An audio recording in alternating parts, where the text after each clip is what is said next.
Hello and welcome to Zenith Workouts. I'm Rebecca Libby. Today we're going to do a very brief mat workout where we're really dedicating ourselves to strengthening the hips and pelvis and giving us that pelvis stability that we so desperately need while the body is changing, while we're growing through pregnancy, to help support the pubic symphysis so you don't have that separation or pain condition there, and also just to support the low back, the low spine, to help to strengthen the pelvic floor.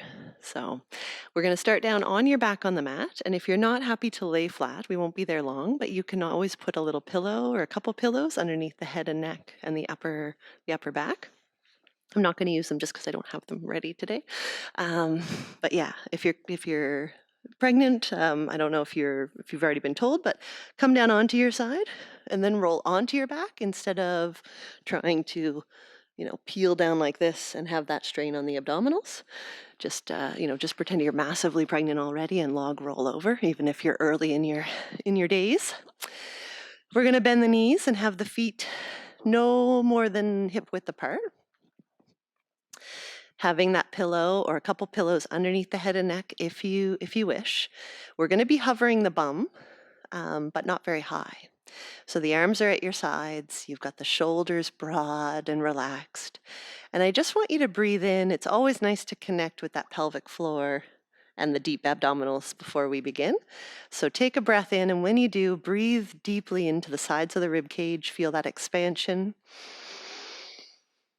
And as you breathe out, I want you to think of that pelvic floor contraction.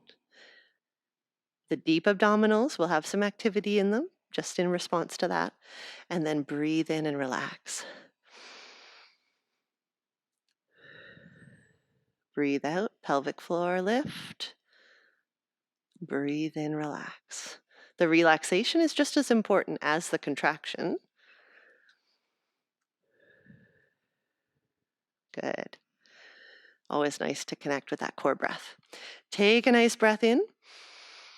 And this time as you breathe out, you're lifting the pelvic floor, you're drawing in with the belly, and I want you to just squeeze the bum and press into the feet. Right? There's no movement here, but now you have a lot of activity in the back of the hips, the hamstrings, the back body. And then relax. And exhale. Pelvic floor lift, squeeze the bum, press into the feet. Nothing moves, you're just very, very active there. And then relax. And we're going to do it again, and this time you actually are going to lift. So pelvic floor lift, squeeze the bum, press into the feet, and hover the pelvis. Just a couple inches. I mean, you can come higher if you're more comfortable, but you don't have to get the benefit. Take a nice breath in there. And release it down. One more time, breath in, out breath, pelvic floor lift, squeeze the bum, press into the feet, leave the toes relaxed, but that nice grounding through the feet. Hover the bum, beautiful breath in here. And we're going to lift the right heel, keep the ball of the foot on the mat, and put it back down. And then the left. So the pelvis is nice and level. You're walking through the feet. You're keeping active in the back, in the glutes, and the hamstrings. Good. Last one with the left heel. From here, you're going to drop the bum, but not quite to the mat, and pick it back up. Drop and pick it back up. Drop and pick it back up. Right? You already feel the back body, don't you? I hope so. Good. And we're going to do 4, 3, 2, 1. Hold it up here. We're not done. You're going to let both knees get a little wider and bring them right back to the center. Both knees get a little wider and back to the center. We're going to do 4 more. The pelvis doesn't move here. Breathe in, get wide. Exhale, lift the pelvic floor as you bring those knees back to the center. Got 1 more. Beautiful, you did it. Nice breath in. Release it down. Good. And then bring one knee in towards the chest. You can do both at the same time if you're comfortable, right? Just to lengthen in the hips and lengthen in the pelvic floor and really breathe into those tissues, because that's important as well. Nice. Lower the legs. We're going to roll onto our side. And here, if you need to have something supporting the belly, you can have a little pillow under the belly. You can have a cushion under the head instead of laying on the arm if that's not comfortable for the shoulder. It's whatever's good. But the key is that you have, if someone looked at you from above, you've got your feet, your hip, your shoulder, your head all in a nice line.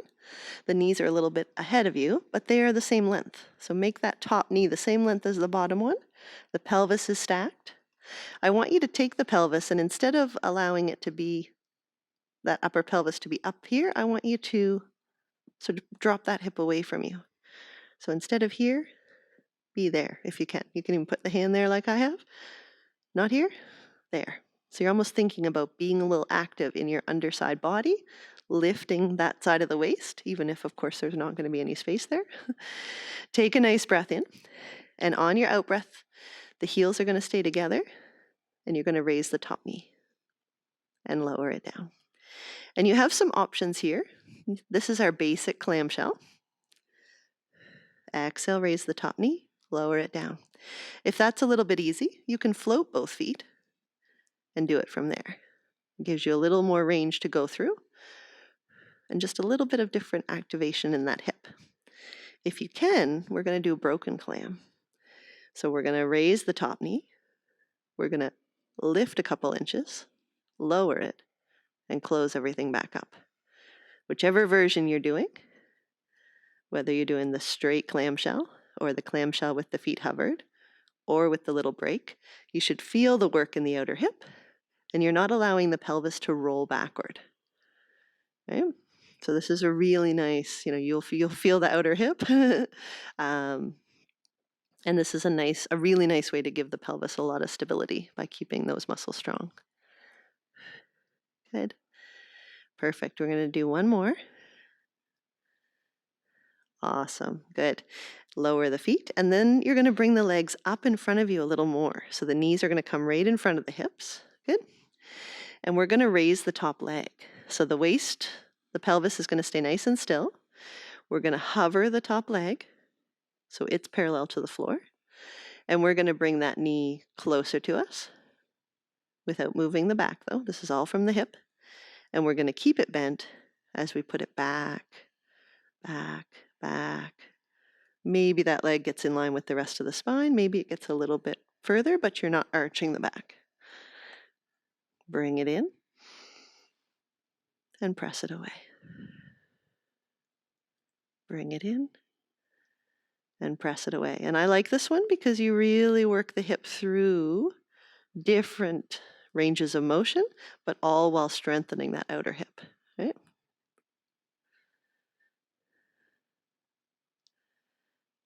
Good.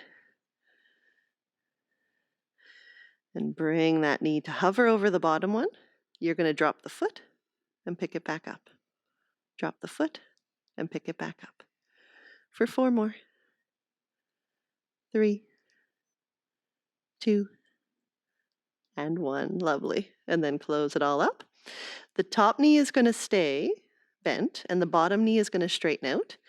And if that's not comfortable, right, like sometimes you have to twist to have that knee on the mat, you can put a little pillow under the knee. You can place the foot on the mat if you have that flexibility in the hip. You don't have to rest that knee on the mat if it's not comfortable.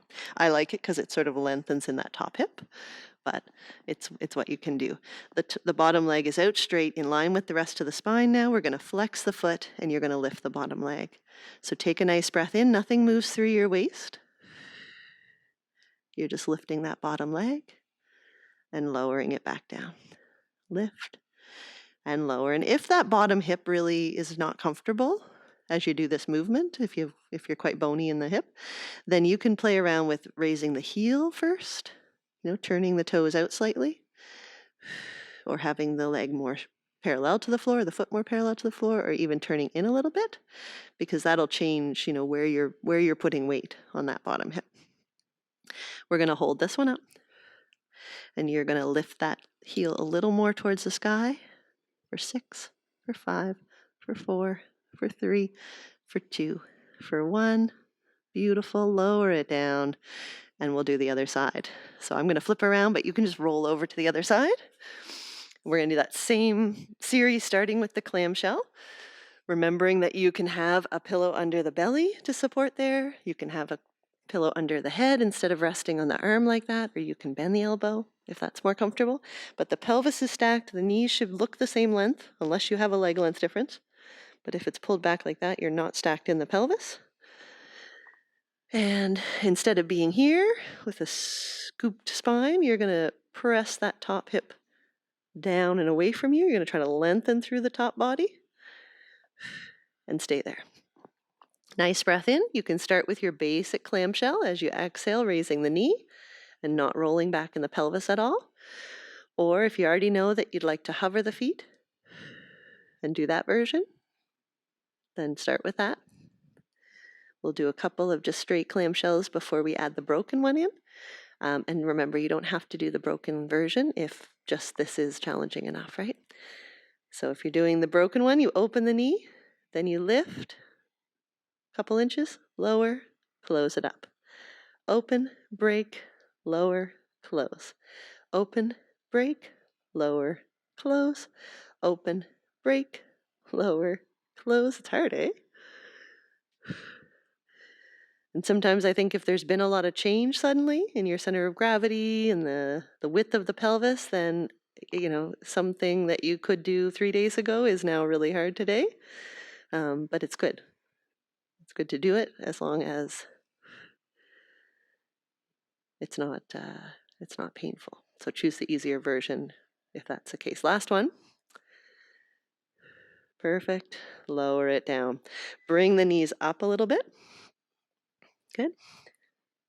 To be right in front of the chest. Or not right in front of the chest, right in front of the hips.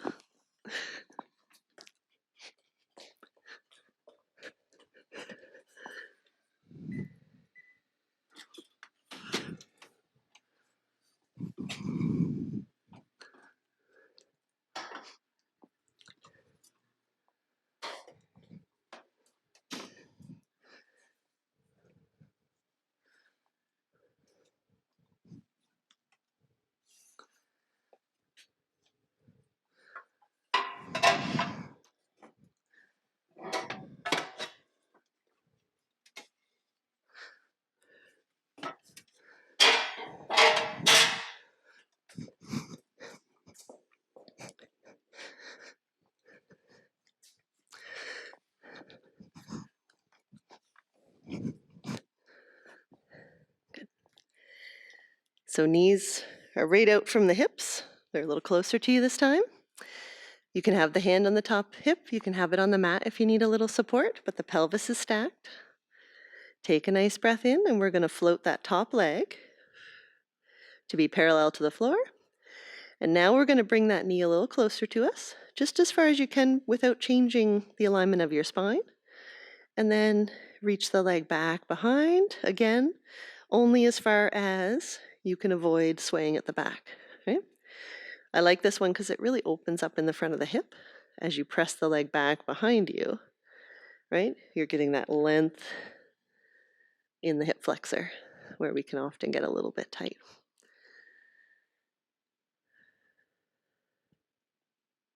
Think of being strong in the underside body. There might not be any space there, but you're thinking of like actively lifting that lowest rib up to give yourself that support. And see if this movement can be smooth. Maybe it's harder on one side than the other. That's not uncommon.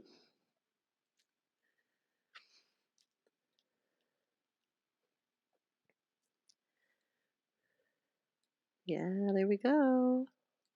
Let's do one more. Maybe we're doing more on this side, but it's feeling good. Good. And then we're going to go and hover that leg above the bottom one. And all you're going to do is drop the foot and pick it back up. Drop the foot and pick it back up. Drop the foot and pick it back up for 3 more. That's hard, eh? Beautiful. Good. And close it up. You can leave the top leg bent, and you're going to straighten out the bottom one, remembering that you don't have to place the knee there. If that pulls on your back, or you're not flexible in the hip and that hurts, you can put a pillow underneath it. You can also ground the foot to the mat and have that knee up. But the bottom leg is in line with the spine. You're going to flex that foot. Take a beautiful breath in.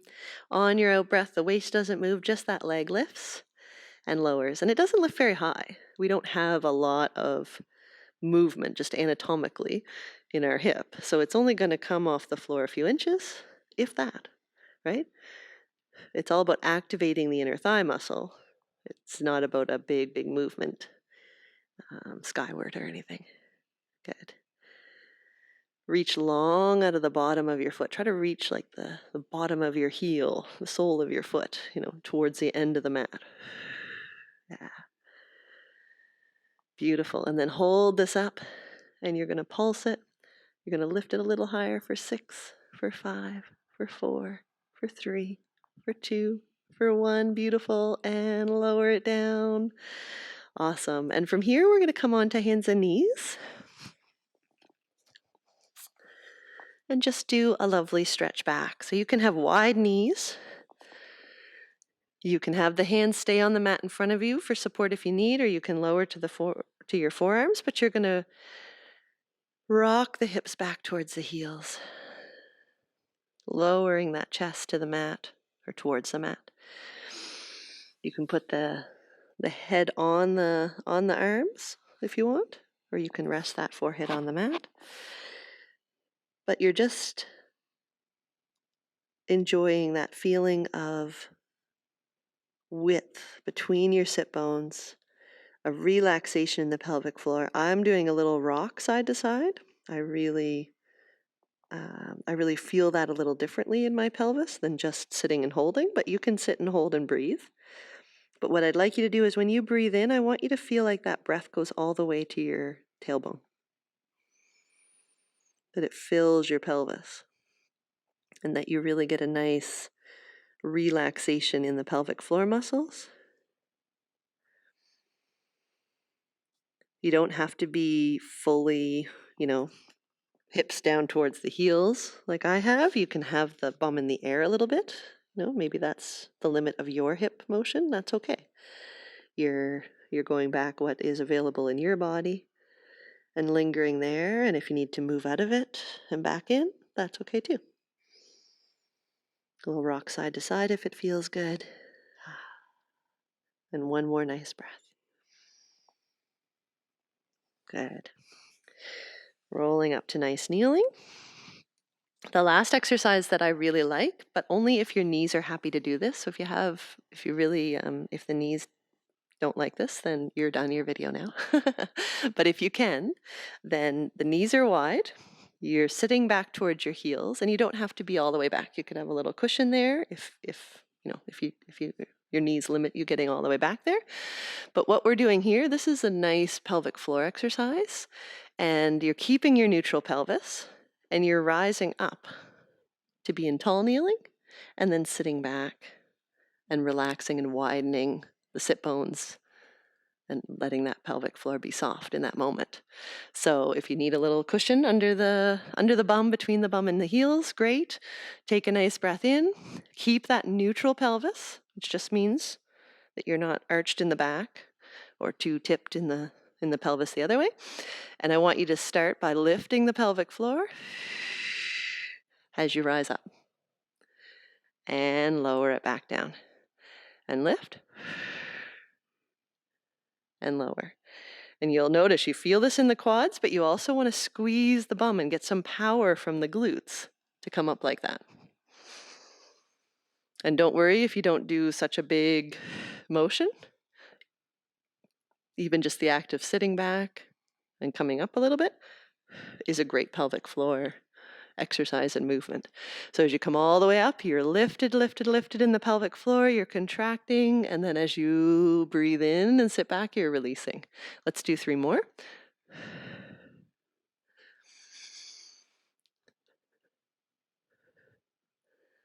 Really nice pelvic floor exercise. Good. Hold this one up. Take a breath in, relax your pelvic floor. And as you breathe out, you're going to do 6 really quick pelvic floor lifts. So you're going to think of gently stopping your pee and releasing, or whatever cue you use to think of your pelvic floor. Take a nice breath in, and for 6, relax.